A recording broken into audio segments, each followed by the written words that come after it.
Man, when I read that story about the dude in Chicago that paid people to beat him up for God knows whatever reason it was, or I guess I should say allegedly, because he hadn't been proven guilty yet, so we'll play it safe.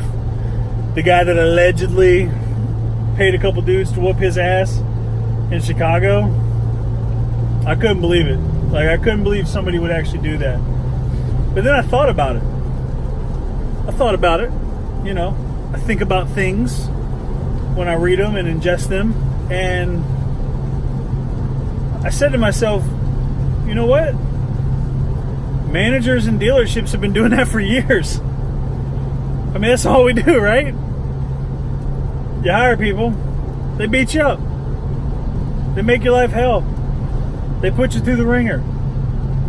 Why do they do that? Why do we do that? Why do we pay people to beat us up 6 days a week, 10 hours a day?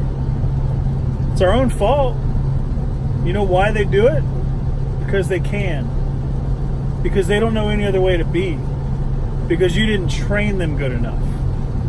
You know, I hear a lot of managers that love to complain. Man, if you get into a close circle of nothing but managers in the business, you know, Facebook groups, LinkedIn pages, personal stories, the G20, the groups of 20 that you'll go to, you know, any kind of big national meeting, all you hear is managers, oh man, you know, I hate it when my salespeople do this. I hate it when techs do that. I hate it when advisors do this.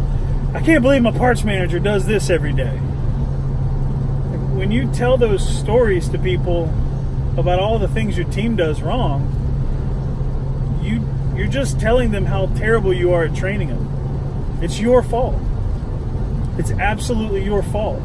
So I'd like to encourage anybody out there that's a manager of any kind, a leader, an owner, whatever it may be. If you're in a leadership role of any kind in any organization, especially in my industry, why don't you spend a little less time complaining about what your people don't know and spend a whole lot more time making sure they actually know it?